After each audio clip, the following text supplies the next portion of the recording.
નમસ્કાર સ્વામીજી. ઓમ વિશ્વમ દર્પણ દૃશ્યમાન નગરી તુલ્યં નિજાંતર્ગતમ પશ્યન્નાત્મનિ માયયા બહિર્વોદ્ભૂतं યથા નિદ્રયા યસ્સાક્ષાત્ કુરુતે પ્રબોધ સમયે સ્વાત્માનમેવાદ્વયમ તસ્મૈ શ્રી ગુરુમૂર્તયે નમઃ ઇદં શ્રી દક્ષિણામૂર્તયે बीजस्यान्तरिवाङ्कुरो जगदिदं प्राङ्निर्विकल्पं पुनः मायाकल्पितदेशकालकलना वैचित्रचित्रीकृतं मायावीव विजृम्भयत्यपि महायोगी वयस्वेच्छया तस्मै श्रीगुरुमूर्तये नमः इदं श्रीदक्षिणामूर्तये तस्मै श्रीगुरुमूर्तये नमः इदं श्रीदक्षिणामूर्तये ॐ सहना भवतु सहनौ भुनक्तु सह वीर्यङ्करवावहै तेजस्विनावधीतमस्तु मा विद्विषावहै ॐ शान्तिः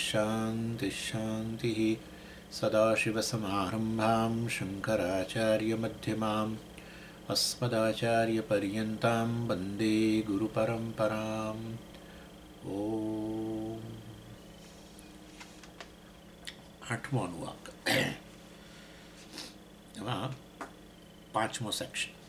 સ યશ્ચાયં પુરુષે યશ્ચાસાવાદિત્યે સ એકઃ સ ય એવંવિત અસ્માન લોકાત પ્રેત્ય एतमन्नमयमात्मानमुपसङ्क्रामति एतं प्राणमयमात्मानमुपसङ्क्रामति एतं मनोमयमात्मानमुपसङ्क्रामति एतं विज्ञानमयमात्मानमुपसङ्क्रामति एतमानन्दमयमात्मानमुपसङ्क्रामति तदप्येष श्लोको भवति.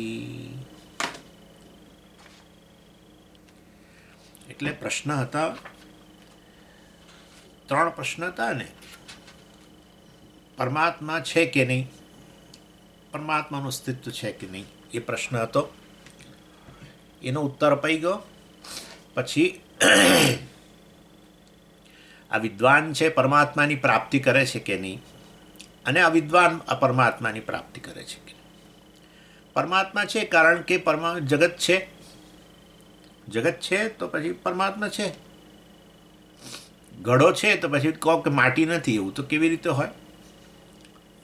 ઘરેણું છે ને તમે કહો સોનું નથી તો કેવી રીતે હોય? કારણ છે જગતનું તો હોવું જ જોઈએ. કાર્ય છે કે નહીં, તો કાર્યનો અનુભવ કરો છો, બસ તો કારણ હોય જ. ઇનફેક્ટ કાર્ય, આ જે કાર્ય તમે જોઈ રહ્યા છો એ જ વાસ્તવમાં કારણ જ છે. જે ઘરેણું જોઈ રહ્યા છો એ સોનું જ છે. એ તો વાસ્તવમાં સોનાને જોયા વગર ઘરેણું કદી ન જોઈ શકો. માટીને જોયા વગર ઘડાને ન જોઈ શકો. માટીને જોયા વગર ઘડાને જુઓ તો એક જુદી દ્રષ્ટિ હોવી જોઈએ. જે કંઈ છે ઘડો જ છે ત્યાં. ઇનફેક્ટ એ તો તમારી નજરમાં જે કંઈ છે, તમારી જે કંઈ છે વાસ્તવ માટી જ છે, તમારી નજરમાં ઘડો છે. અર્થાત કારણનું એપ્રિસિએશન નથી. એનું નામ માયા. એનું નામ માયા હોવા છતાંય, સામે અનુભવ કરવા છતાંય, માટીને જોતા હોવા છતાંય માટીને જોતા નથી. ના ના, અમે તો માટી જોતા જ નથી, અમે ઘડો જ જોઈએ છે. સારું, તો પછી હવે ઘડો જ જુઓ, માટી મારી પાસે રાખી મૂકો અને ઘડા જ જુઓ, જાઓ. જે છે કાર્યમાં, જે છે એ કારણ છે એકચ્યુઅલી. એટલા માટે શાસ્ત્ર કહે છે સર્વમ ખલુ ઇદમ બ્રહ્મ. બ્રહ્મના અસ્તિત્વ વગર જગતનું અસ્તિત્વ જ સંભવી ન શકે. એટલે જે કંઈ ભાસી રહ્યું છે એ કારણ જ ભાસી રહ્યું છે. કારણના અસ્તિત્વના ભાન વગર કાર્યના અસ્તિત્વનું ભાન ન થાય. એટલે એનો અર્થ એવો થયો કે વાસ્તવની અંદર એ ખાલી અજ્ઞાન જ છે. એમના માયા આવરણ આવી ગયું. અહીંયા આવરણ, બહાર અહીંયાની આંખમાં આવરણ આવી ગયું તો અંધાપો કહેવાય. સતત જોઈ જ રહ્યા છીએ પરમાત્માને, છતાંય પરમાત્માનું એપ્રિસિએશન નથી. એ માયા. એટલે પછી આપણે કહ્યું આ માયાની ઉપજ, પરમેશ્વરની શક્તિની ઉપજ છે. અને માયાની આવરણ શક્તિ પરમેશ્વર માટે નહીં પણ જીવો માટે તો છે. અને એને કારણે પછી આવરણ આવી જાય પછી એકને બદલે બીજું જોઈએ. જે જોવું જોઈએ ન જોઈએ તો એને બદલે બીજું જોઈએ. માટીને ન જોઈએ તો પછી બીજું તો જોઈએ જ. માટીને નથી જોતા માટે અમે શૂન્ય, કશું દેખાતું એવું નથી. ઘડો જોઈએ, મતલબ ઘડો સત્ય બની જાય. ઘડા નામની વસ્તુ કેવળ એક આકારથી અન્ય કશું ન હોવા છતાં પણ ઘડો જ ઠોસ જણાય, અને માટી બિલકુલ જણાય જ નહીં આપણને. એટલે કે હું કહું કે ભાઈ આ તમે અહીંયાથી તમે માટીને ખસેડો, ક્યાં છે માટી સ્વામીજી? અમે 10 વાર વાળી કાઢ્યું. માટીને ખસેડો, આમ ઘડો ઉચકે છે ને પછી નીચેથી વાળે છે, આમ ઉચકીને ઘડો નીચેથી વાળે, ખ્યાલ આવ્યો? અને હું કહું કે ભાઈ માટીને ખસેડો, તો ક્યાં છે માટી સ્વામીજી? આ ભાઈ તારા હાથમાં શું છે? ઓહ, કેવું તો વિચાર કરો. એટલે માયાની આવરણ શક્તિ એટલી બધી પ્રબળ છે કે પરમેશ્વર પર આવરણ આવી ગયું અને પરમેશ્વરને બદલે જગત જોવા માંડ્યું. અહીંયા પણ વાસ્તવમાં હું પણ પરમેશ્વર જ હોવા છતાં પણ પરમેશ્વર હોય તો સર્વવ્યાપી હોવો જોઈએ, તો પછી ત્યાં નહીં, અહીંયા ખરો જ ને. તો ના, પણ અહીંયા પણ દર્શન ના થાય. અને અહીંયા હું મારી જાતને જીવ માનવા લાગ્યો. જીવ અને જગત નામની બે ભૂલને કારણે બે વસ્તુ દેખાવા માંડી. એનું નામ દ્વૈત. અને પછી જીવ જગત વચ્ચે સતત કુસ્તી થાય. જીવનભર જે કુસ્તી ચાલે એ જીવ અને જગત વચ્ચેની કુસ્તી છે. કેટલીક વસ્તુ પ્રત્યે રાગ, કેટલીક વસ્તુ પ્રત્યે દ્વેષ, કેટલીક વસ્તુ પ્રત્યે ભય, કેટલીક વસ્તુ ભયનું કારણ, કેટલીક વસ્તુ પ્રત્યે દ્વેષનું કારણ, કેટલીક વસ્તુઓ સાથે હરીફાઈ, કેટલીક વસ્તુઓ માટે લોભ, બધું જીવ અને જગત વચ્ચેની કુસ્તી, એનું નામ સંસાર. જીવનભર ચાલે. કેટલીય ફરિયાદોનો સ્તર થતા જાય અંદર. એનો બેઝ જ નહીં કોઈ. કારણ કે ખરેખર જે કંઈ છે તમે જ છો. લો, એ તમે તમારા માટે ફરિયાદ કરો છો, એના જેવી વસ્તુ થઈ. પણ આવી ફરિયાદ ત્યારે જ સંભવે જ્યારે તમે તમારી જાતને જીવ માનો. જો તમે તમારી જાતને જીવ માનો તો આ સામે દેખાય છે બધું જાગ્રત કાળે, એને જગત માનો. જીવ જગતનું અધિષ્ઠાન એક બ્રહ્મ છે એ વાસ્તવમાં ન ખબર હોય તો આ પ્રકારે વાસ્તવમાં દ્વૈતની ઉત્પત્તિ થાય. દ્વૈતની ઉત્પત્તિ નથી પણ દ્વૈતની પ્રતીતિ. આમ તો ખરેખર પ્રતીતિ જ કહેવી જોઈએ, પ્રતીતિ નહીં પણ ઠોસ. દ્વૈત પ્રતીતિ પછી રહે.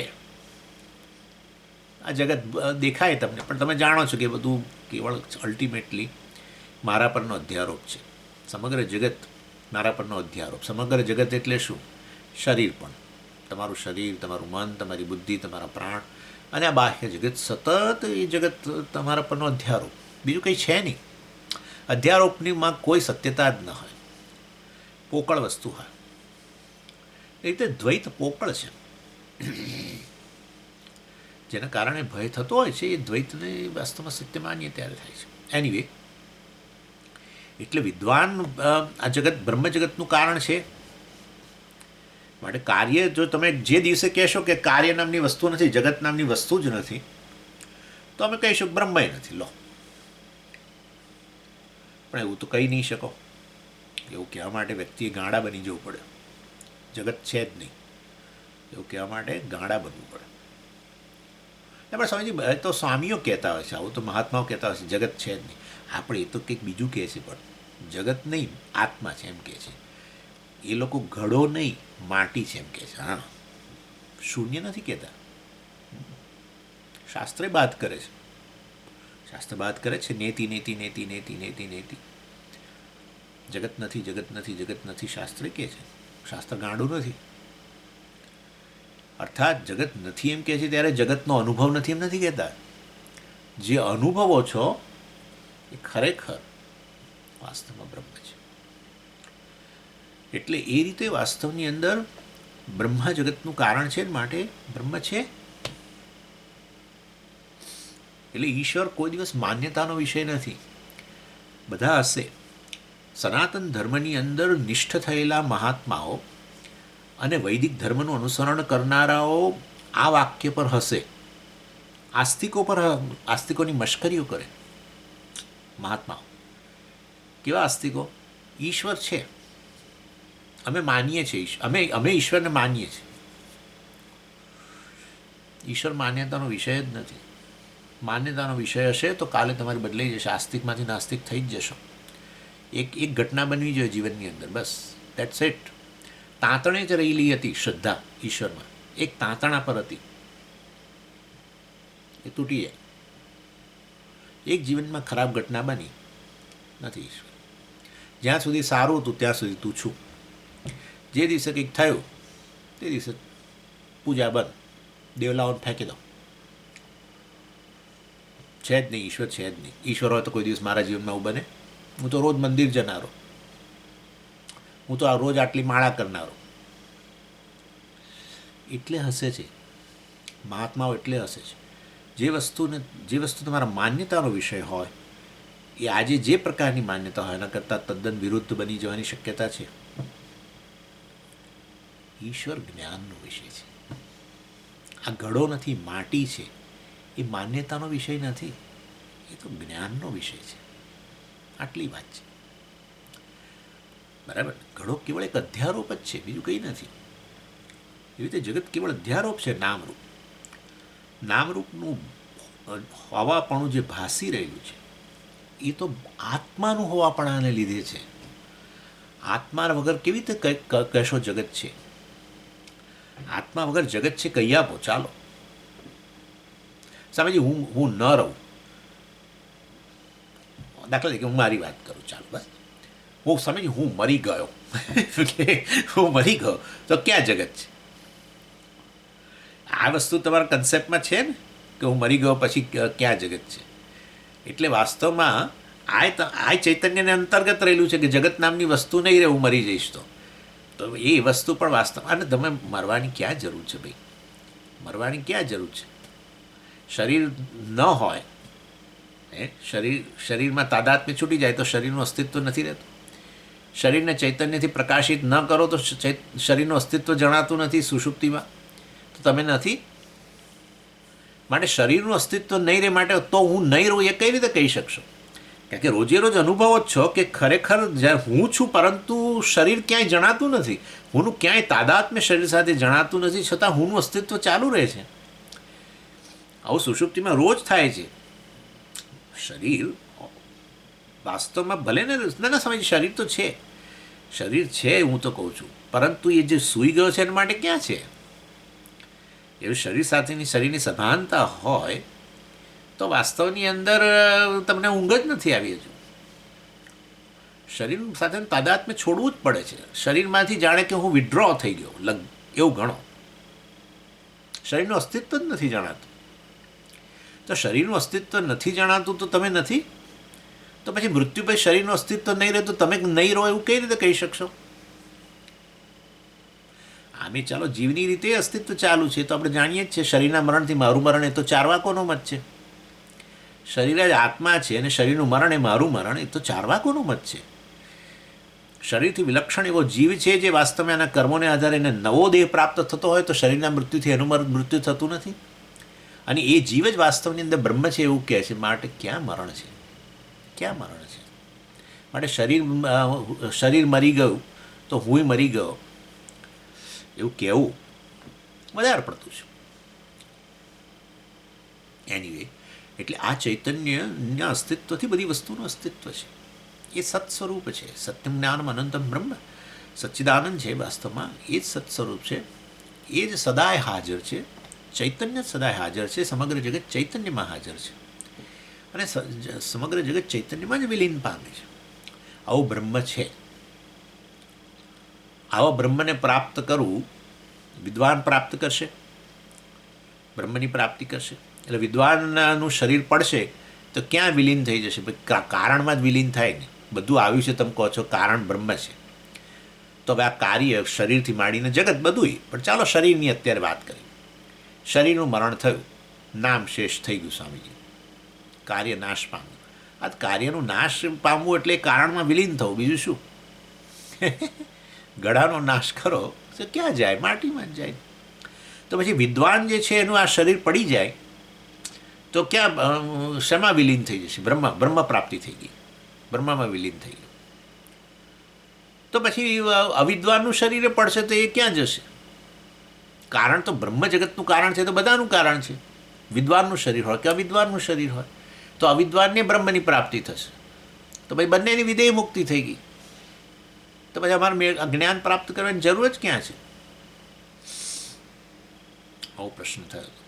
પછી આચાર્યએ એ પ્રશ્નનો ઉત્તર પહેલા પ્રશ્નનો ઉત્તર આપવાનું શરૂ કર્યું કે વિદ્વાન જે છે એ વાસ્તવની અંદર એ બ્રહ્મ પ્રાપ્તિ કરે છે, અવિદ્વાન નથી થતી. બ્રહ્મ જગતનું કારણ એક ગળો માટીમાં વિલીન થયો, બીજો ગળો માટીમાં વિલીન નથી થતો. આ તો પછી માટી કારણ કેવી રીતે કહેવાય? ના, વિદ્વાનને પ્રાપ્ત થાય છે તો પછી અવિદ્વાનને પ્રાપ્ત થાય. ના, અવિદ્વાનને પ્રાપ્ત નહીં થાય તો પછી વિદ્વાનને પ્રાપ્ત નહીં થાય. એટલે પછી સમજાવ્યું કે વિદ્વાનને પ્રાપ્ત થાય છે એટલે શું, અને અવિદ્વાનને પ્રાપ્ત નથી થતું એ તમે આપોઆપ જ પછી સમજી જશો, તમે પૂછશો જ નહીં. એટલે એ પ્રશ્ન ઉત્તર શરૂ કર્યો. સય એવમ વિત આ પ્રકારે જાણનારો, એવમ એટલે આ પ્રકારે, વિત જાણનારો, એવમ વેત્તિ ઇતિ એવમ વિત આ પ્રકારે બ્રહ્મને જે જાણે છે એ બ્રહ્મને પ્રાપ્ત કરે છે. શા માટે? મૃત્યુ પછી, શરીરના મૃત્યુ પછી નહીં, અહીંયા જ જીવન મુક્તિ, અહીંયા જ આ જ ક્ષણે. ઇનફેક્ટ બ્રહ્મ પ્રાપ્ત જ છે, નિત્ય પ્રાપ્ત છે વગેરે એ ચર્ચા કરીએ છીએ. એટલે અસ્માન લોકાત પ્રેત્ય એ તમન્નમયમ આત્માનમ ઉપસંક્રામતી. એટલે આ એવમ વિત આ વિદ્વાન જે છે, બ્રહ્મને જાણનારો જે છે એ બ્રહ્મને પ્રાપ્ત કરે, અવિદ્વાન નથી કરતો, એ વસ્તુને સમજાવવાનો પ્રયત્ન કરે છે. એટલે કહ્યું અસ્માન લોકાત પ્રેત્ય. અને આચાર્ય કહ્યું અસ્માન લોકાત પ્રેત્ય એટલે શું? દ્રષ્ટાદ્રષ્ટ ઇષ્ટ વિષય સમુદાય હિ અયન લોક. દૃષ્ટ અને અદૃષ્ટ વિષય જે છે, દ્રષ્ટાદ્રષ્ટ ઇષ્ટ વિષય, એટલે આ જ્ઞાની જે છે એ વાસ્તવમાં આ લોકમાંથી પ્રેત્ય, આ લોકમાંથી વિદાય લઈને, એટલે કે છે આ લોકમાંથી વિદાય લઈને એના માટે શરીર પડવાની રાહ ના જુઓ. મનુષ્ય લોકમાંથી વિદાય લઈને એમ કરીને આ શરીર પડવાની રાહ ના જુઓ. અયન લોક એટલે આ લોક અર્થાત અત્યારે જે અનુભવાઈ રહ્યું છે તે, અને પ્રત્યેકના અનુભવના વિષયો જે છે એ વાસ્તવમાં ભિન્ન ભિન્ન હોય છે. એની આસપાસનું જગત એ રચે છે. જન્મ્યાને પછી થોડા વર્ષો પછી ભણી ગણીને આમ તો જન્મ પછી ભણવાનું શરૂ કરે ત્યાંથી જ એના વિષયો રચવાનું શરૂ કરે. જન્મ્યા પછી થોડા 1-2 વર્ષમાં જ શરૂ કરે રમકડા, એની આસપાસ અમુક જ પ્રકારના રમકડા રાખે, બાકીના નાખી દે, ફેંકી દે, તોડી નાખે. અમુક રમકડા એને બહુ જ ગમે, એની આસપાસ એ જ રાખે. ઇષ્ટ વિષય, દ્રષ્ટ ઇષ્ટ વિષય. પછી ભણવાનું શરૂ કર્યું ત્યારે આસપાસ પોતાની આસપાસ અમુક જ પુસ્તકો અને અમુક પ્રકારની જ રમતના સાધનો અને એનું જગત. દ્રષ્ટાદ્રષ્ટ ઇષ્ટ વિષય. હજુ અદૃષ્ટની વાત ન કરીએ. અદૃષ્ટ ખરું જ, વળી મનુષ્ય શરીર હોય તો કેમ નહીં. અદૃષ્ટ એટલે પુણ્ય પણ વગેરે, અર્થાત ભવિષ્યના લોકની પણ અત્યારથી રચના કરી રહ્યો છે, પુણ્યકર્મ વગેરે દ્વારા. દ્રષ્ટાદ્રષ્ટ ઇષ્ટ વિષય સમુદાય અયન લોક, એ લોકમાંથી વિદાય લઈ લે છે આ જ્ઞાની. પણ કયો આ લોક એટલે શું? પણ એટલે કે છે કે આ અર્થાત એ જ્ઞાની માટે કોઈ ઇષ્ટ વિષય રહેતું નથી, કોઈ કષ્ટ વિષય રહેતું નથી. આપણા માટે કેટલુંક ઇષ્ટ અને કેટલું કષ્ટ આપે અને ફેંકી દઈએ, આપણા અનુભવમાંથી એને બહાર કાઢી નાખીએ. લોક્ય તેથી લોક, જે વાસ્તવમાં જેનો અનુભવ થાય એને જ લોક કહેવાય. એટલે દરેક વ્યક્તિ પોતાની આસપાસ એક લોકની રચના કરે, જેની પર એના સુખનો આધાર છે, જેની પર એના સલામતીનો આધાર છે, જેના પર એની શાંતિનો આધાર છે, જેના પર એની કમ્ફર્ટનો આધાર છે. એવું એક લોક રચે. કેટલાક લોકો હોય એની અંદર, એ લોકની અંદર કેટલાક ચેતન, કેટલાક લોકો હોય, પ્રાણીઓ હોય, હે ને, પ્રાણીઓ પાળતા હોય છે ને લોકો, પેટ્સ, અને બીજા જળ વસ્તુ એની આસપાસ રાખે, બાકીનું બધું બહાર. કેટલીક વસ્તુ બાકીની વસ્તુઓ માટે એ ઉદાસીન પડેલી નથી અને હોય તોય, અને કેટલીક વસ્તુઓ કષ્ટ આપતી હતી એને એને એને એને એને ફેંકી બહાર, એના એના એના અનુભવના દાયરામાંથી એને ફેંકી દીધી બહાર. દ્રષ્ટલોક. અને એને પોતાના કર્મ દ્વારા ભવિષ્યના લોકની રચના પણ અત્યારથી કરી રહ્યો છે. ભવિષ્યમાં ઈષ્ટ વિષયો મળે એના માટે અદૃષ્ટ, અદૃષ્ટ એટલે પુણ્ય. એટલે આચાર્ય કહે છે દ્રષ્ટ અદૃષ્ટ ઈષ્ટ વિષય સમુદાય હિ અયન લોક. એ આ જ્ઞાની માટે આ જ્ઞાની આવા લોકમાંથી વિદાય લઈ લે છે એમ કે છે. એટલે એના માટે કોઈ ઈષ્ટ અને કષ્ટ એવું રહેતું નથી. એટલે બધું ફેંકી દે છે. તો જીવે છે કેવી રીતે? ખાતો પીતો નથી. સુખનો સલામતીનો આધારવાળી કોઈ વસ્તુ ન રહી એના માટે. That's it. કેમ ના રહી? તું મેળવશે કેવી રીતે? ઇનફેક્ટ આવા લોકો તો વધારે ખરાબ.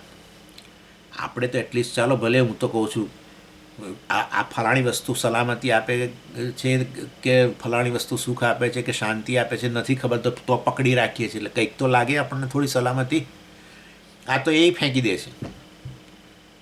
તો પછી મેળવશે ક્યાંથી? તો આની સ્થિતિ તો આપણા સંસારીઓ કરતાંય ખરાબ છે. આવું કરે છે લોકો. આવું કંઈક વેદાંત સાંભળે એટલે મનમાં આવે કે આ બધું નકામું છે, આ બધું નકામું છે. જોબ છોડી દે, ફલાણું છોડી દે, ગૃહસ્થ હોય તો પત્ની બાળકોને છોડી દે કે પતિને છોડી દે અને આશ્રમમાં જઈને રહે.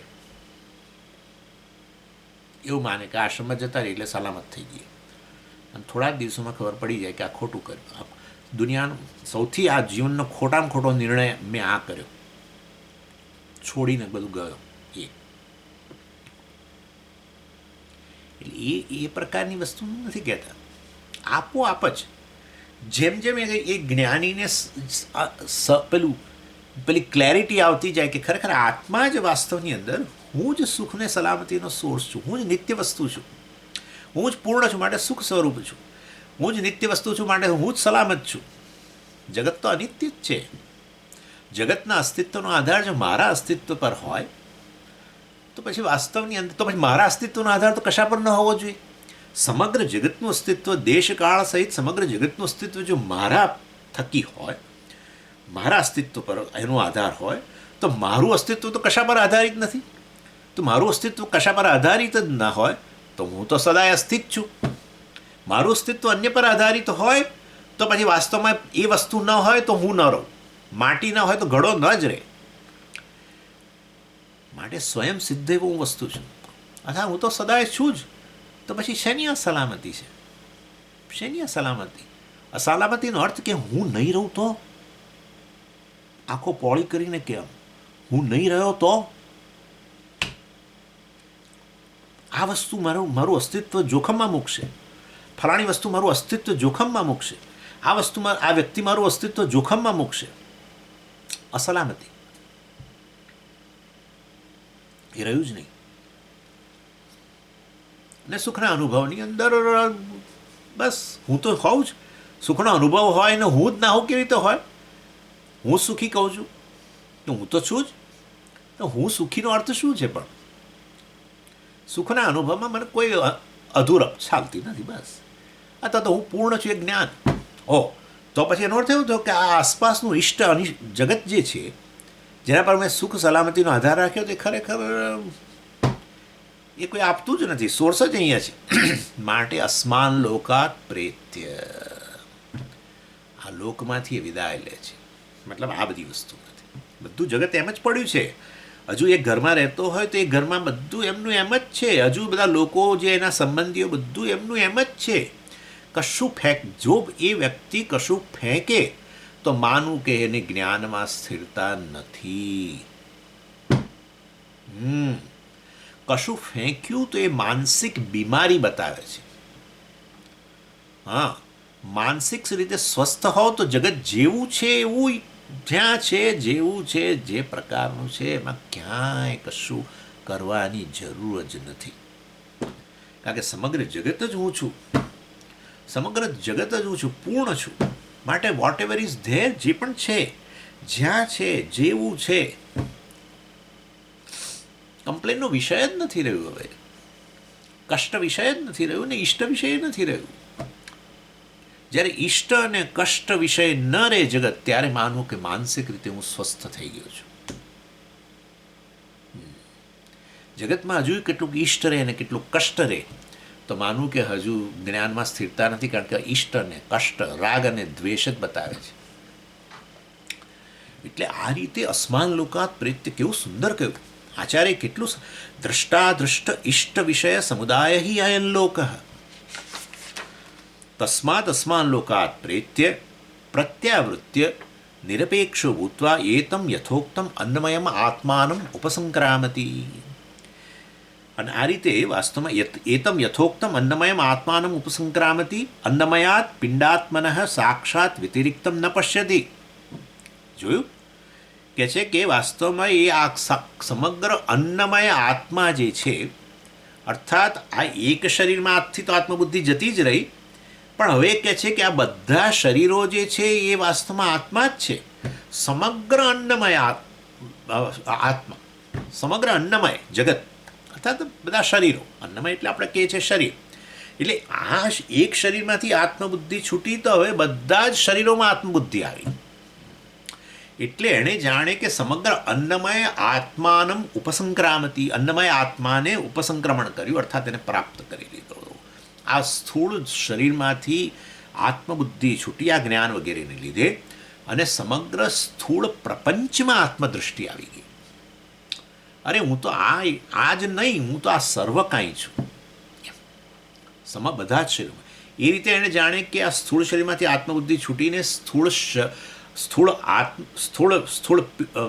સ્થૂળ જગત રૂપી આત્મા જે છે એની સાથે એમાં એણે આત્મબુદ્ધિ કરી, અર્થાત એ એને પ્રાપ્ત થયું. ઉપસંક્રામતી જે કંઈ છે એ આત્મા જ છે, માટે આ સમગ્ર સ્થૂળ પ્રપંચ આત્મા છે, સ્થૂળ શરીર આત્મા છે, સૂક્ષ્મ જગત આત્મા છે, સૂક્ષ્મ શરીર આત્મા છે. આ રીતે વાસ્તવમાં એક શરીર વગેરેમાંથી આત્મબુદ્ધિ છૂટતાની સાથે જ સર્વમાં આત્મબુદ્ધિ આવી ગઈ. એ ઉપસંક્રમણ કહેવાય, એમ કે છે. અને વાસ્તવની અંદર, અને આમાં અહીંયા કંઈ મેળવવાનું ખરેખર છે નહીં, એણે જોયું આ વસ્તુ, આ હકીકત જ છે કે હું આત્મા છું, અને આત્મા હોવાથી સમગ્ર જગતનો આત્મા છું. શા માટે? આ સ્થૂળ શરીરનું જ અધિષ્ઠાન, સમગ્ર સ્થૂળ પ્રપંચનું અધિષ્ઠાન છું. તો આત્મા તો સર્વવ્યાપી છે, બ્રહ્મ છે, અને સમગ્ર જગતનું કારણ છે. તો પછી આ સ્થૂળ પ્રપંચ કે સ્થૂળ શરીર બધું આત્મા જ છે. એટલે આ રીતે અજ્ઞાનને કારણે એક શરીરમાંથી આત્મબુદ્ધિ છૂટી બધા જ શરીરો અર્થાત સ્થૂળ જગત જે છે, જે અન્નમય આત્મા કહી છે, એ અન્નમય જગત છે, જે અન્નમય આત્મા જ કહેવાય, કારણ કે જગતનો આત્મા જગતનું કારણ આત્મા જ છે, બ્રહ્મ છે. બરાબર? જે કંઈ છે આત્મા છે, એટલે જે કંઈ છે વાસ્તવની અંદર સ્થૂળ શરીર કે આ બધા સ્થૂળ શરીરો પણ આત્મા જ છે. ઉપસંક્રામતી એટલે કોઈ પણ પ્રકારનું ડિવિઝન હવે નથી જતો, કોઈ પણ પ્રકારનું દ્વૈત, આ હું છું, પેલું તમે છો, પેલા આ છે, ના, બધા જ સ્થૂળ શરીરો છે એ આત્મા છે. એટલે પ્રેઝન્ટ ટેન્સ વાપરે છે, ઉપસંક્રામતી. આવું પ્રકારનું એ પ્રાપ્ત કરશે બધા સ્થૂળ શરીરોમાં ને પછી વ્યાપી જશે એવું નથી. આવું છે જ, પણ એણે હવે જાણ્યું આવું છે જ, હું આત્મા જ છું ને, એના આત્મા હોવા માત્રથી બધા વસ્તુઓને અસ્તિત્વ પ્રદાન કરનારો છું, બધી વસ્તુઓને ભાષિત કરનારો, એ મારામાં જ રહેલું છે બધું, એ હકીકત જ છે. પરંતુ આણે જાણ્યું હવે એવંવિત, એ રીતે એણે જાણે કે પ્રાપ્ત કર્યું, નહીં કે ખરેખર એકમાંથી આમ વિસ્તર્યો. આ જીવ હતો, હવે એ વિસ્તરીને હવે વિરાટ પુરુષ બની ગયો. ના, એ કોઈ દિવસ બનાય જ નહીં. હમણાં કહેશે આચાર્ય, કહેશે આગળ કહેવાના છે, જે ભાવ પ્રાપ્ત કર્યો છે એનાથી અન્ય બની જ ન શકે. બરાબર? હાથી ઘોડો બની જાય એવું બને જ નહીં, કે ઘોડો કીડી બની જાય એવું બને જ નહીં, થાય જ નહીં. એટલે વાસ્તવની અંદર ખરેખર હું આત્મા જ છું, પરંતુ અજ્ઞાનને કારણે હું જીવ માનતો હતો પોતાને, આ સ્થૂળ શરીરને જ આત્મા માનતો હતો. એમાંથી હવે મુક્ત થઈને જાણ્યો કે હું તો આત્મા છું, સમગ્ર જગતનું કારણ છું, માટે સમગ્ર જગતને અસ્તિત્વ પ્રદાન કરનાર છું. કેવળ આ સ્થૂળ શરીરને ભાષિત કરનારો કે સ્થૂળ શરીરને અસ્તિત્વ પ્રદાન કરનારો નહીં. એમ આનું નામ ઉપસંક્રમણ. આ યાદ રાખજો, કારણ કે ઘણો મોટો પૂર્વ પક્ષ આવી રહ્યો છે, પાછળ આગળ આવી રહ્યો છે. એટલે આ રીતે વાસ્તવમાં આ ચૈતન્ય આત્મા જે છે, હું ચૈતન્ય આત્મા છું એ રીતે જાણ્યું ત્યારે આ રીતે અન્નમયમ આત્માનું ઉપસંક્રામતી, પછી પ્રાણમયમ આત્માનું એ પ્રમાણે કહેશે. હવે એટલે આ પ્રકરણ જે છે એ બ્રહ્મનું સ્વરૂપ જે છે એ આ રીતે અહીંયા બતાવે છે કે આ જે કાંઈ છે એ વાસ્તવમાં કેવળ ચૈતન્ય છે. અને ચૈતન્યનો અન્ય કોઈ સોર્સ નથી. ચૈતન્યનો સોર્સ કેવળ આત્મા છે. એટલે ચૈતન્ય છે અથવા છે એ ચૈતન્ય છે એ રીતે તમે કહી શકો. ચૈતન્ય જ છે જ સર્વ કાંઈ, અથવા જે કાંઈ છે એ કેવળ ચૈતન્ય છે એ રીતે કહી શકો. કારણ કે અનંત છે માટે જે કંઈ છે એ ચૈતન્ય છે. Anyway.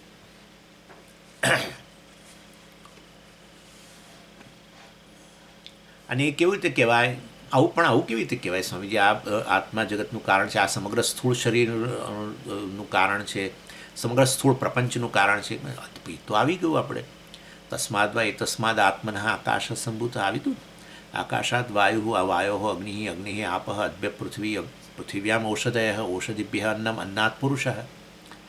આ પંચમહાભૂતો જે છે એ જ બ્રહ્મમાંથી આવ્યા. જે બ્રહ્મ વાસ્તવમાં આત્મા છે. એટલે આત્મા બ્રહ્મ છે એની જાણતાની સાથે જ હું જ આ જગતનું કારણ છે ખબર પડી જાય. કારણ કે મહાભૂતો જ વાસ્તવની અંદર એમાંથી આવ્યા એ બધું ઠીક નથી, ખરેખર નથી. પણ ચાલો, પંચમહાભૂતોના રૂપમાં જે જણાઈ રહેલું છે પ્રપંચ, પંચ પંચ પંચ પંચ ઇતિ પ્રપંચ. એટલે આ પ્રપંચ જે છે જેમાં પંચમહાભૂતોની જ પ્રધાનતા છે. આ સ્થૂળ જગત જે છે એ વાસ્તવમાં એનું કારણ બ્રહ્મ જ છે. અને બ્રહ્મ આત્મા છે. માટે આત્માને બ્રહ્મરૂપે જાણનારો કહે છે કે ઓહો, આ સ્થૂળ પ્રપંચરૂપી જગત છે હું જ છું. એક સ્થૂળ શરીરમાંથી આત્મબુદ્ધિ છૂટી સમગ્ર સ્થૂળ પ્રપંચ એણે પ્રાપ્ત કરી લીધો, એમ કહે છે. ઉપસંક્રામતી અન્નમયમ આત્માનમ ઉપસંક્રામતી એમ કર્યું. પછી કહે છે આગળ પ્રાણમયમ આત્માનમ ઉપસંક્રામતી. આ સમષ્ટિ પ્રાણ સાથે એને તાદાત્મ્ય થઈ ગયું. આ સમષ્ટિ પ્રાણને જ આત્મા કહેવા લાગ્યો. આ પ્રાણને પહેલાં આત્મા કહેતો હતો અહીંયા. એટલે કે હું શ્વાસોશ્વાસ લઉં છું ને, હું ભૂખ્યો છું, હું તરસ્યો છું ને, મને જ કબજિયાતની તકલીફ છે ને, મારામાં સર્ક્યુલેશનનો પ્રોબ્લેમ છે ને, અથવા મને ભૂખ લાગી છે ને, તરસ લાગી છે ને, એમ કરીને એક જ વ્યષ્ટિ પ્રાણ સાથેનું તાદાત્મ્ય હતું. હવે એને સૂત્રાત્મા સાથે તાદાત્મ્ય થઈ ગયું. સમષ્ટિ પ્રાણ સાથે એને સૂત્રાત્મા કહેવાય. કારણ કે પ્રાણ જ બધાની અંદર આમ પસાર થાય છે. હા, જેવી રીતે પેલા માળાની અંદર મણકાઓમાંથી જેમ દોરો પસાર થાય, મણકો ન હોય ત્યાં દોરો તો છે જ, બરાબર. દોરો તો આમ સળંગ છે, પણ એ દોરો વાસ્તવની અંદર મણકામાં પ્રવેશીને બહાર નીકળીને વળી પાછો આગળ બીજા મણકામાં પ્રવેશે, પછી ત્રીજા મણકામાં પ્રવેશે. એવી રીતે એક જ વાયુ, વિચાર કરો, બહાર છે વાયુ, એ જાણે કે મણકા વગર. શરીર એ મણકો, તમારું શરીર મારું શરીર, બંનેની વચ્ચે અહીંયા વાયુ છે, બરાબર. એ વાયુ અહીંયાથી પ્રવેશ્યો, પ્રાણ ત્યાંય પ્રવેશ્યો, અહીંયા પ્રવેશ્યો, પછી ત્રીજામાં પ્રવેશ્યો, ચોથામાં, જેટલા પ્રાણીઓ વગેરે પ્રાણ ધરાવનાર પ્રાણી કહેવાય. એટલે એના કારણે તો શરીર ચેતન છે, અરે જીવંત છે વગેરે. એટલે વાસ્તવની અંદરના સૂત્રાત્મક સમષ્ટિ પ્રાણ, એક જ વાયુ જે છે વ્યાપેલો જે છે આકાશની અંદર, એ આ રીતે પ્રત્યેક શરીરરૂપી મણકામાંથી પસાર થયો. માટે એને સૂત્રાત્મા, સમષ્ટિ પ્રાણને સૂત્રાત્મા કહેવાય. એ એને પ્રાપ્ત કરી, બરાબર જ છે.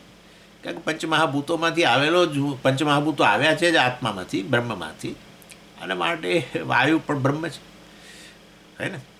એટલે વાસ્તવની અંદર એ રીતે વિરાટ પુરુષ રૂપે હું છું. પછી કે ના હિરણ્ય ગર્ભ હું છું વગેરે વગેરે.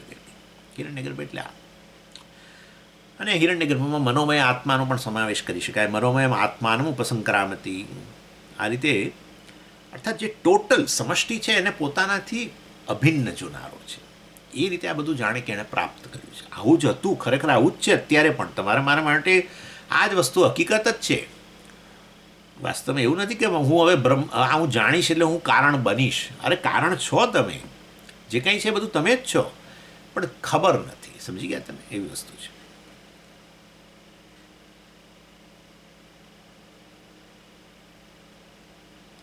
એટલે વાસ્તવમાં એટલે ઈશ્વરને જાણવું કેટલું બધું મહત્ત્વનું છે. આ ઈશ્વર વાસ્તવમાં આ રીતે જે તત્પદ દ્વારા જેનો નિર્દેશ થાય છે ઈશ્વર, જે આ પ્રકારે બધું નિયમો આ રીતે જગતના રૂપમાં જે રહેલો છે એ જાણવો બહુ જરૂરી છે. લોકો આવું પૂછતા હોય છે કે ઈશ્વરને જાણીને શું ફાયદો? તમે તો હમણાં કહેવાનો છે કે હું જ ઈશ્વર છું, અથવા તો જીવ અને ઈશ્વર બંને મિથ્યા છે, બ્રહ્મ સત્ય છે ને આવું કહેવાય, તો પછી ઈશ્વરને ભજવાનો શું અર્થ છે ને ઈશ્વરને જાણવાનો શું અર્થ છે? પણ હવે તમને ખબર પડશે. સમષ્ટિ આવી એટલે ઈશ્વર. એટલે જો આ રીતે વાસ્તવમાં ઈશ્વરને જાણ્યો હોય સમષ્ટિના રૂપમાં, તો પછી એના અધિષ્ઠાન રૂપે એ કે જીવનું જે અધિષ્ઠાન છે તે એક જ છે, બ્રહ્મ છે, વાસ્તવમાં એ વસ્તુ સમજી જવાય અને એટલે ઐક્ય જાણે કે થઈ જાય. અથવા જે કાંઈ છે હું છું એ પણ કહી શકો. એ આપણે જોયું ચિદાનંદ રૂપઃ શિવો, એ વાત મેં તમને ઘણી વાર કરી છે. અર્થાત એવં વિત અદૃશ્ય અનાત્મે અનિરુક્તે અનિલયને અભયમ પ્રતિષ્ઠામ વિંદતે. ભાષ્યકાર હવે આ શ્રુતિનું જે વાક્ય છે અદૃશ્ય વગેરે એને પોતાના આ ભાષ્યના વાક્ય સાથે બરાબર એક ગોઠવીને કહે છે. અથવા એવંબિત અભયમ પ્રતિષ્ઠામ વિંદતે. આચાર્ય સમજાવે છે આ વસ્તુ કે આ એવંબિત છે, આ પ્રકારે જે કાંઈ છે હું જ છું એવું જાણનારો, અર્થાત અદ્વૈત દૃષ્ટિ પ્રાપ્ત કરનારો જે છે કેવો બની જાય? અભયમ પ્રતિષ્ઠામ વિંદતે, અર્થાત એ અભયતાને પ્રાપ્ત કરે. અને ભાષ્યકાર અહીંયા બે અર્થ આપી રહ્યા છે અભયમ પ્રતિષ્ઠામ વિંદતે. એક તો છે યથા અભયમ સ્યાત તથા વિંદતે. એટલે અભયમ પ્રતિષ્ઠામ વિંદતે, અભયમ વિંદતે, એમાં અભયને આપણે ક્રિયા વિશેષણ તરીકે લઈ શકીએ. અને ક્રિયા વિશેષણ તરીકે લો તો યથા અભયમ સ્યાત, જેવી રીતે કોઈ ભયરહિત વ્યક્તિ હોય એવો આ વ્યક્તિ અભયતાને પ્રાપ્ત કરે છે. એટલે અર્થાત જે ભયરહિત વ્યક્તિની જે સ્થિતિ હોય એવી સ્થિતિ આની આવે છે. એમ કરીને વિંદતે એટલે પ્રાપ્ત કરવું. તો અભયમ વિંદતે એટલે યથા અભયમ સ્યાત તથા વિંદતે, અભય બની જવાય એવી પ્રકારની એવી પ્રાપ્તિ એ કરે છે, એમ પણ કહી શકો. અથવા અભય વ્યક્તિ કોઈ હોય, ભયરહિત વ્યક્તિ હોય, ભયરહિત કોઈ વ્યક્તિ હોય એની જે સ્થિતિ હોય એવી સ્થિતિ આ પ્રાપ્ત કરે છે. સમજી ગયા? એટલે ક્રિયા વિશેષણ થયું, પ્રાપ્ત કરે છે એની સાથે જોડવાનું. અથવા પછી એને વિશેષણ બનાવો, પ્રતિષ્ઠા સાથે જોડો, વિંદતેને બદલે. તો અભયામ પ્રતિષ્ઠામ વિંદતે કરવું પડે, કારણ કે પ્રતિષ્ઠા એ સ્ત્રીલિંગ વાચક છે, માટે અભયમ નહીં, અભયામ પ્રતિષ્ઠામ વિંદતે. કેવી પ્રતિષ્ઠા? કે વાસ્તવમાં જે અભયરૂપ છે.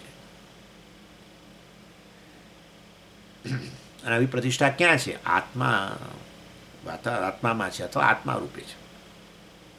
કયો આત્મા? હા, અરે આ શરીરમાં આત્મબુદ્ધિ હશે તો ભય જ રહેવાનો છે, કારણ કે આ તો મૃત્યુ અધીન છે. ના, અન્નમય આત્મા, આ સમગ્ર સ્થૂળ પ્રપંચ રૂપી ઈશ્વરને ભેટી ગયો. મતલબ સ્થૂળ પ્રપંચ વિરાટ પુરુષને ભેટ્યો, તો સમય વિરાટનું મૃત્યુ થાય છે, જો ઈશ્વરનું મૃત્યુ થાય છે એવું કહેવું પડે પછી. એટલે વાસ્તવની અંદર આ અન્નમય આત્મા જે છે, અર્થાત વિરાટ પુરુષ છે, એની સાથે એણે તાદાત્મ્ય કરી લીધું. એક શરીરમાંથી તાદાત્મ્ય છોડ્યું, અજ્ઞાનને કારણે એમાં આત્મબુદ્ધિ હતી, એમાં છૂટતાની સાથે જ વિરાટ પુરુષ સાથે તાદાત્મ્ય થઈ ગયું.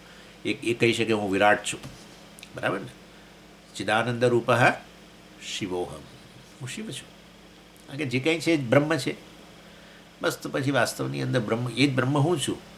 તો બ્રહ્મ જગતનું કારણ છે, હું જગતનું કારણ છું, તો પછી જગત રૂપે હું જ રહેલો છું, અર્થાત સમગ્ર સ્થૂળ પ્રપંચ જ હું છું.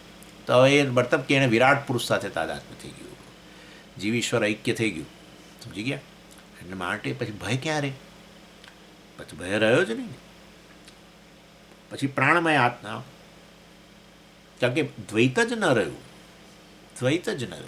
દ્વૈત ત્યારે જ રહે હું તો જીવ છું, અહીંયા આત્મબુદ્ધિ, ના જગતમાં અનાત્મબુદ્ધિ, મારાથી જુદું. તો પછી ભય રહે. આ જે કંઈ છે હું જ છું એ વસ્તુ સ્પષ્ટ થઈ જાય, એ હકીકત છે, પરંતુ એ સ્પષ્ટ થઈ ગયું એને એવંવિત કહેવાય. અને આવા એવંવિત છે એણે જાણે બ્રહ્મની પ્રાપ્તિ કરી લીધી. સમજી ગયા? હવે આ પ્રાપ્તિ કહીએ તમે સમજી ગયા ને? એણે સમજી લીધું કે આ બધું જે કંઈ છે હું છું, નહીં કે ખરેખર એ જીવ હતો ને હવે એણે બ્રહ્મને પ્રાપ્ત કર્યો. જીવપણું મિથ્યા છે, અજ્ઞાનને કારણે, આત્મબુદ્ધિને કારણે જીવપણું જણાતું હતું. અરે હું તો સર્વનું કારણ છું, સર્વરૂપે હું જ રહેલો છું. એનો અર્થ કારણ અર્થાત કાર્ય જે કંઈ છે કારણ જ છે વાસ્તવમાં. એનીવે, એટલે આ રીતે પ્રાણમય આત્મા, મનોમય આત્મા, વિજ્ઞાનમય આત્મા, આનંદમય આત્મા બધું આ રીતે એણે પ્રાપ્ત કરી લીધું. અદૃશ્ય અનાત્મે, ભાષ્યકાર કહે છે અદૃશ્ય અનાત્મે અનિરુક્તે અનિલયને અભયમ પ્રતિષ્ઠા વિંદતે. અભયમ પ્રતિષ્ઠા વિંદતે સમજાવી દીધું, બરાબર. પછી એ આત્મા કેવો છે? અદૃશ્ય છે. અરે એ તો એ જ અદૃશ્ય જે ક્યારેય દૃશ્ય નથી. અર્થાત દૃશ્ય કરીને ક્યારે પરમાત્માને શોધશો નહીં. દૃશ્ય કરીને ક્યારેય સુખને શોધશો નહીં. દૃશ્ય કરીને સલામતી શોધશો નહીં. દૃશ્ય કરીને અર્થાત સલામતી દૃશ્ય એટલે કોઈક વિષય જગતનો એમ. સુખ દૃશ્ય ક્યાંક, હા ત્યાં રહેલું છે સુખ. કોઈક દેશ, ફલાણા દેશ, સ્વિટ્ઝરલેન્ડ, પછી પેલું કયું હવાઈ, આ બધા તો સુખના પ્રદેશો છે. કેરાલા સુખનો પ્રદેશ છે. ક્યાંય શોધશો નહીં ભાઈ. અદૃશ્ય જે વાસ્તવમાં તમે જે શોધો છો, જેનાથી તમારા જીવનમાંથી ભય જતો રહેવાનો છે, સંસાર નિવૃત્તિ થઈ જવાની, બસ શોક નિવૃત્તિ બધું છે. આખી દુનિયાની વસ્તુ એના ઘરમાં હોય તો એનું મોઢું જ લટકેલું રહે. કોઈ કારણસર એનું મોઢું જ લટકેલું રહે, સાલ્યા કરે છે કંઈક. તમારું મોઢું પડી જવું એ અવસ્થા તમને કંઈક સાલે છે. એ સાલુનું નામ જ ઉણપ. ઉણપ કંઈક સાલી રહ્યું છે. આવું હોત તો સારું હતું, આવું હોત તો સારું હતું, આમ હોત તો સારું હતું, મારા જીવનમાં આમ આવ્યું હોત તો સારું હતું. બધો અધ્યારોપ જ છે, કેવળ અધ્યારોપ. પૂર્ણ છો તમે, પૂર્ણની અંદર આવું કશું હોય જ નહીં. આ બધું અપૂર્ણતા બતાવે છે, અધૂરપ બતાવે છે. ઉણપ કેવળ અને કેવળ તમારા વિષયના અજ્ઞાનમાંથી જન્મેલી વસ્તુ છે. તમે જે છો એના કરતાં તમારી જાતને એકવાર જુદા માનો, પછી સાલ્યા કરે. કારણ કે કૃત્રિમ વસ્તુ છે, કુદરતી નથી. કુદરતી હોય તો તમે મજા મારો. એટલે જ તમે સુષુપ્તિની અંદર મજા હોય છે. તમને ઉપરથી ઉઠવાનું ગમતું નથી. તો સવારે 7:30નો ક્લાસ હોય તો એમ થાય કે આ પાછું ઉઠીને વાંચવું પડશે. એના કરતાં હજુ આજે રજા રાખી દો તો સારું. વિચારો, આત્મા નિત્ય પ્રાપ્ત.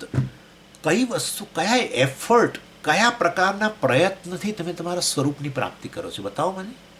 જો સ્વરૂપની પ્રાપ્તિમાં પ્રયત્ન હોય તો એ સ્વરૂપ નથી. કૃત્રિમ વસ્તુમાં જ પ્રયત્ન છે. યાદ રાખજો, કૃત્રિમ વસ્તુની પ્રાપ્તિમાં પ્રયત્ન છે. એટલા માટે અહંકારની વિશાળતા કરતા જઈએ છીએ. અહંકારને વિશાળ બનાવવા કેટલો પ્રયત્ન, માય ગોડ. આખી જિંદગી લોકો પરસેવો પાડે છે અહંકારને મોટો કરવામાં. ધનવાન બનવું, જ્ઞાનવાન બનવું, ફલાણો બનવું, નામવાળો બનવું, કીર્તિવાળો બનવું. એમ માને છે કે અહંકારને મોટો કરીશ તો હું પૂર્ણ બની જઈશ. એને ક્યાં સુધી મોટો કરવો છે? પૂર્ણ બધી વસ્તુ આવરી લેવી છે એને. અરે કંઈ જ આવરવાની જરૂર નથી. એક કપ ચા લે અને 2 ટોસ્ટ લઈને બેસ અને તૈતિરે ભણી લે. That's it. સુખ માટે, સલામતી માટે કશું જ કરવાની જરૂર નથી. જેટલો પ્રયત્ન તમે બાહ્ય જગતમાં વધુ કરો એટલું આ વસ્તુ તમારાથી દૂર રહે. માટે પરાંચિખાની વ્યતૃણત સ્વયંભૂ પરાંગ પશ્યતિ ન ચ અંતરાત્મન. જો તારી દૃષ્ટિ બહાર રહેશે, અને અનફોર્ચ્યુનેટલી ઈશ્વરે જન્મથી જ આ દૃષ્ટિ બહાર આપી છે. બહાર પરાંચી ખાની ઇન્દ્રિયાણી, પરાંચી ન તો પ્રત્યંચાની. એટલે વાસ્તવમાં પરાંચી ખાની વ્યતૃણત, એની હિંસા થઈ ગઈ. આ મનુષ્યની હિંસા કરી નાખી બ્રહ્માજીએ, ઈશ્વરે. એની દૃષ્ટિ બહિર્મુખ બનાવીને. પરાંચિખ્યાની વ્યતૃણત સ્વયંભૂ વ્યતૃણત.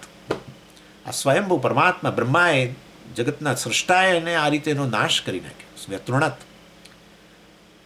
પરાંચિખાની વ્યતૃણત સ્વયંભૂ પરાંગ પશ્યતિ ન ચ અંતરાત્મન કશ્ચિદ ધીર પ્રત્યેગાત્માનમ ઐક્ષત આવૃત્ત ચક્ષુ અમૃતત્વમ ઈચ્છન. અમૃતત્વની ઈચ્છો છો? નિત્ય વસ્તુ ઈચ્છો છો? પ્રત્યેગાત્માનમ ઐક્ષત. $1 બિલિયન વાક્ય છે આ યમરાજાનું. એનીવે, એટલે અદૃશ્ય ક્યાંય શોધીશ નહીં બહાર. ન દૃશ્યમ ઇતિ અદૃશ્યમ. અરે એ તો દૃક છે, ન તો દૃશ્યમ. અનાત્મે એટલે શું? એટલે કે જેનો કોઈ આત્મા ન હોઈ શકે તે જોયું. અનાત્માનો તો આત્મા છે, પણ આત્માનો આત્મા નથી, માટે આત્માને અનાત્મ્ય કહેવાય. એ આત્માનો કોઈ આત્મા નથી. આત્મા સર્વ છેવટનું અધિષ્ઠાન છે. જે કંઈ અનાત્મા છે વાસ્તવમાં આત્મા છે. એટલે અનાત્માનો આત્મા રહેલો છે, અનાત્માનું સત્ય રહેલું છે, અનાત્માનો સાર રહેલો છે, પણ આત્માનો આત્મા નથી, માટે આત્માને અનાત્મ્ય કહી દીધો. કેવું સુંદર કહ્યું. અદૃશ્ય અનાત્મે અનિરુક્તે. અને એને તમે કોઈ કેટેગરીમાં નહીં મૂકી શકો. કેટેગરી કોઈ પ્રકારની આવી કોઈક આ તો આવો છે ને આ તો આવો છે, આત્મા આવો છે ને આવો છે નહીં કરીને નહીં મૂકી શકો. માટે નેતિ કર્યું. નેતિ. કારણ કે આત્મા કેવો છે? જાગ્રત પુરુષ આત્મા છે. અરે ભાઈ, જાગ્રત પુરુષ જ આત્મા હોય, અર્થાત આત્મા જાગ્રત પુરુષ હોય, તો પછી આ સ્વપ્ન પુરુષ કોણ છે? ના, એ સ્વપ્ન પુરુષ પણ છે. તો આત્મા સ્વપ્ન પુરુષ છે કે જાગ્રત પુરુષ છે? ના, આમ તો બેમાંથી એકે નહીં. કારણ કે જો વાસ્તવમાં જે જાગ્રત છે એ સ્વપ્ન પુરુષ નથી, સ્વપ્ન પુરુષ છે, જાગ્રત પુરુષ નથી. તો કોણ કે બંનેમાંથી વાસ્તવમાં વિલક્ષણ છે બંનેથી, એવું જ થયું ને અર્થ. બરાબર. એટલે વાસ્તવની અંદર કેટેગોરિકલી આત્મા આવો છે, વિધિમુખેના લક્ષણમ ન થઈ શકે. જગતની વસ્તુને કહી શકો, જગતની વસ્તુની વ્યાખ્યા કરવી હોય તો આ રીતે કરી શકો. આ ફલાણું એને મનુષ્ય કહેવાય. એટલે ત્યાં આ બધું નૈયાયિકો કરતા હોય છે. આવું નૈયાયિકો બધી વ્યાખ્યાઓ કરે બેઠા. એટલે શિરફ પાણ્યાદિમાન મનુષ્ય, શિરફ પાણ્યાદિમાન, જે હાથ અને મસ્તક ધરાવે છે એનું નામ મનુષ્ય. હવે મસ્તક તો સમય પ્રાણીઓ ધરાવે છે, હાથીને મસ્તક છે, તો પછી એને એમ કેમ નથી કે આ વ્યાખ્યા એને કેમ લાગુ ન પડે? પાણ્યાદિમાન, હાથ કોઈ નથી, બધાને પગ જ છે. આપણે તો હાથ જ છે. સિવાય કે નાના બાળકો માટે આપણે ઘોડો બની જઈએ ત્યારે પગ થઈ જઈએ, બાકી નહીં. જેમને પણ સમય ચિમ્પાન્જીઓને બધા એ તો પગનો જ ઉપયોગ હાથ તરીકે કરે છે. એ કારણ કે પેલી થોડા વચ્ચેના છે ને, એટલે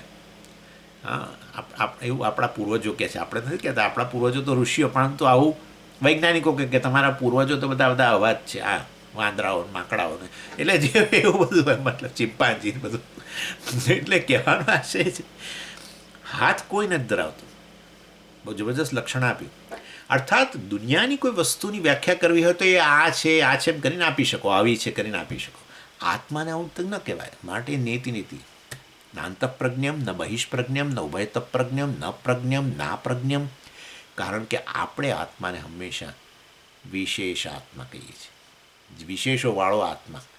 અરે ભાઈ, એ વિશેષો તો ઉપાધિ છે અને એ તો મિથ્યા છે.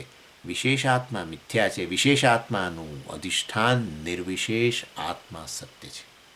અને માટે વિશેષ આત્માને આત્મા કહેતા હોઈએ તો એ નેતિ રીતે વ્યાખ્યા કરવી પડે. અને માટે એ રીતે વાસ્તવની અંદર આત્મા આવો છે એમ કરીને, અનિરુક્ત એટલે આ પ્રકારની કેટેગરી, આ જ આત્મા છે, આ જ આત્મા છે એમ કરીને ન કહી શકાય. ચાલો પછી કયું આગળ? અનિલયન એટલે આધાર. અર્થાત જે એનો કોઈ આધાર નથી એમ. જગતનો આધાર તો છે, સર્વાધારમ વિશ્વાધારમ ગગન સદૃશમ મેઘવર્ણાદિ છે ને એવું કંઈક. વિશ્વાધારમ ગગન સદૃશમ શુભાંગમ એક્સેટ્રા. ચલો એ તો ભૂલી તો જવાય ને ક્યારેક તો કોઈ વસ્તુ. વિશ્વાધારમ એ વિશ્વનો આધાર છે, પરંતુ એ આત્માનો કોણ આધાર છે? કોઈ નહીં. આત્માનો આત્માનો આધાર શોધવા જશો ને તો શોધ્યા જ કરશો, હજુ મળશે નહીં. આત્માનો આધાર બીજો આત્મા થાય તો પછી એ આત્માનો કોણ આધાર છે? પછી એ આત્માનો કોણ આધાર? એ સર્વ આધાર છે, એનો કોઈ આધાર નથી. માટે અનિલયનમ અર્થાત આધાર એટલે શું? જેના પર અસ્તિત્વ અવલંબે. સર્પનો આધાર શું? અધિષ્ઠાન. મતલબ આધાર એટલે અહીંયા અધિષ્ઠાન. આમાં આધારના અધિષ્ઠાનમાં ફેર છે જાણે કે, પરંતુ આપણે અહીંયા આધારનો અર્થ અધિષ્ઠાન જ લઈશું. અર્થાત જેના પર અસ્તિત્વ અવલંબે એને અધિષ્ઠાન કહેવાય કે આધાર કહેવાય અત્યારે આપણા માટે. નહીં કે આનો આધાર, જેમ કે આના પર આ હાથ છે એમાં આમ મૂકું, સમજ તમારો હાથ આધાર છે આ પેનનો. અરે ભાઈ, આ બંનેનું અસ્તિત્વ સ્વતંત્ર છે એવું અહીંયા વાત નથી થતી. આત્મા આ પ્રકારનો નથી. તો પછી આત્મા એક જુદી વસ્તુ થઈ ગઈ. ચાલો, આત્મા આધાર ખરો, પરંતુ વાસ્તવમાં આવો હાથ જેવો, તો હાથ એક વસ્તુ છે અને આ એક બીજી વસ્તુ છે. આત્મા તો સર્વવ્યાપી છે, સર્વમ સમાપનો છે. અર્થાત જે વાસ્તવમાં સર્વને વ્યાપીને રહેલો છે ને આત્મામાં આત્મા યચ્ચ આદત્તે યચ્ચ આપનોતી વગેરે વગેરે કરીને એ વ્યાખ્યા ત્યાં જ કરી મેં જ્યાં કહ્યું ને એ ત્યાં જ વ્યાખ્યા કરી એની દ્વિતીય અધ્યાયમાં કઠોપનિષદની અંદર જ પહેલાં પરાંચી ખાણીમાં જ ત્યાં પ્રત્યેક આત્માની વાત થઈ એટલે આત્માની વ્યાખ્યા ત્યાં ભાષ્યકારે કરી અને મેં મને કહ્યું યચ્ચ આદત્તે યચ્ચ અતિ યચ્ચ આપનોતી જે સર્વને વ્યાપીને રહેલો છે. જો સર્વને વ્યાપીને રહેલો હોય તો પછી એનો બધાના અસ્તિત્વનો આધાર એના પર જ થઈ ગયો. માટે એ આત્મા કોઈ એક વસ્તુ ને બીજી જગત બીજી વસ્તુ નથી. અને હવે ભાષ્યકાર ડિસ્કશન શરૂ કરે છે જેમાં તમારી પણ બરાબરની મદદ જોઈશે મારે, અને એ છે કે આ ઉપસંક્રમણ કરતા કોણ છે. એક ભાઈ જરા દોઢ ડાયા, એમને થયું કે સત્સંગની અંદર પ્રશ્ન કરવો જોઈએ આપણે કે તમે કહ્યું કે આ જ્ઞાની જે છે એ વાસ્તવમાં પરમાત્માની પ્રાપ્તિ કરે છે. ઓકે, તમે એવું કહ્યું. તો હવે જ્ઞાની પરમાત્માની પ્રાપ્તિ કરે છે, પણ તો એ જ્ઞાની કોણ છે? અરે જ્ઞાની પરમાત્મા છે. ઓહ, જ્ઞાની પરમાત્મા જ છે. હા, અને એ પરમાત્મા કોની પ્રાપ્તિ કરે છે? પરમાત્મા. એ આ શું વસ્તુ કહ્યું? પરમાત્મા પરમાત્માની પ્રાપ્તિ કરે છે. આવું તો કહ્યું. ઉપસંક્રમણ કોણ કરે? ઉપસંક્રમણ એટલે પ્રાપ્તિ, આવું પ્રાપ્ત કરવું. પરમાત્મા એ જ્ઞાની જ પરમાત્મા જ છે, તે પરમાત્મા પરમાત્માની પ્રાપ્તિ કરે છે એવું. એટલે એ પ્રશ્ન હવે મોટો શરૂ થાય છે કે આ ઉપસંક્રમણનો અર્થ શું કરવો? બ્રહ્મ પ્રાપ્તિ કે આ પરમાત્માની પ્રાપ્તિ, એનો શું અર્થ કરવો જોઈએ? અને કોણ ખરેખર આ પ્રાપ્ત કરનારો કોણ છે? એમ તમને એમને કહો. તમે કહ્યું ને વિદ્વાન બ્રહ્મ પ્રાપ્તિ કરે છે, એવંવિત બ્રહ્મ પ્રાપ્તિ કરે છે. તો એ વિદ્વાન જે છે એ કોણ છે? બ્રહ્મ છે. તો એ બ્રહ્મ પ્રાપ્તિ કરે છે એમ.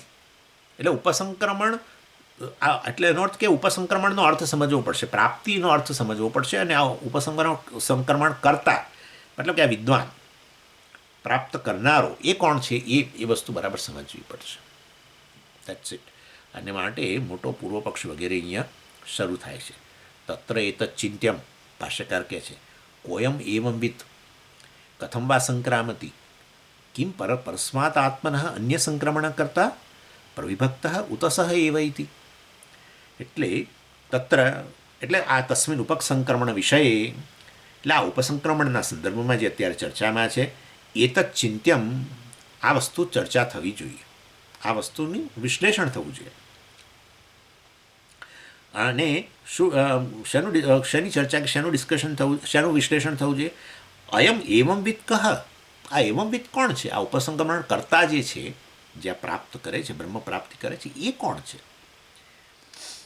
અર્થાત પરમાત્માને જાણનારો આપેલો વિદ્વાન આપણો એ કોણ છે? એવંવિત કોણ છે?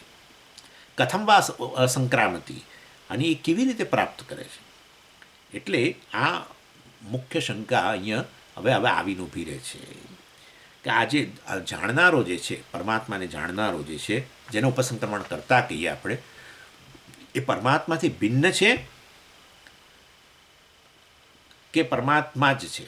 જો પરમાત્મા જ હોય તો એ પરમાત્માની પ્રાપ્તિ કેવી રીતે કરે?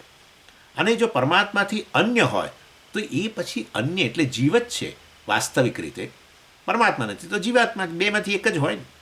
ચલો, એ જ પરમાત્મા હોય તો પછી પરમાત્માની પ્રાપ્તિ કેવી રીતે કરે? ના, એવું નહીં હોય. તો પછી એ પરમાત્મા નથી તો પછી જીવાત્મા છે. આ બે શબ્દો જ જાણીતા છે આપણા આત્મા માટે. આપણે બે જ વસ્તુ જાણીએ છીએ, જીવાત્મા અને પરમાત્મા. તો ભાઈ એ પરમાત્મા નથી, બરાબર, કારણ કે પરમાત્માની પ્રાપ્તિ ન કરે તો પછી એ જીવાત્મા છે. તો એ જીવાત્મા જ હોય તો જીવ કેવી રીતે પરમાત્માની પ્રાપ્તિ કરે? કારણ કે સ્વરૂપથી જીવ જ છે, અલ્પ જ છે, તે એ કેવી રીતે પરમાત્મા બની જાય? એ શક્ય નથી. એટલે અમારે આ ખરેખર જાણવું છે તમારી પાસે કે આ સાચું શું છે આની અંદર. તમે બધું બોલી તો ગયા, બધું ઘણું, પણ સહેજ વિચાર કરીએ તો ખબર પડે છે કે આ વસ્તુ શક્ય નથી. પરમાત્માની પ્રાપ્તિ ન કરી શકે. જે એવંવિદ છે, પેલો વિદ્વાન જે છે, એ પોતે જ પરમાત્મા હોય તો પછી એ પરમાત્માની પ્રાપ્તિ ન કરી શકે. અને એ પરમાત્મા નથી ને જીવાત્મા છે, તો જીવાત્મા જ રહે. ગમે એટલું પ્રાપ્ત કરે તો પણ પરમાત્મા તો ન જ બની શકે ને, પરમાત્માની પ્રાપ્તિ થઈ જ ન શકે. જીવાત્મા જ રહે. એટલે આ રીતે એ પ્રશ્ન આવીને ઊભો રહે છે, અને એની ચર્ચા હવે આપણે આવતી વખતે કરીશું. મેં પૂર્વ પક્ષ છે, સિદ્ધાંત, પછી જવાબ આપશે, વળી પાછો પૂર્વ પક્ષ, પછી પાછો સિદ્ધાંત, અને એમાં તમારી મદદની થોડી જરૂર પડશે એ હવે આવતી વખતે કરી, કારણ કે તમારે ચાની જરૂર પડશે હવે. ઓમ પૂર્ણમદ પૂર્ણમિદમ પૂર્ણાત પૂર્ણમુદચ્યતે પૂર્ણસ્ય પૂર્ણમાદાય પૂર્ણમેવાવશિષ્યતે. ઓમ શાંતિ શાંતિ શાંતિ. હરિ ઓમ શ્રી ગુરુભ્યો નમઃ. હરિ ઓમ.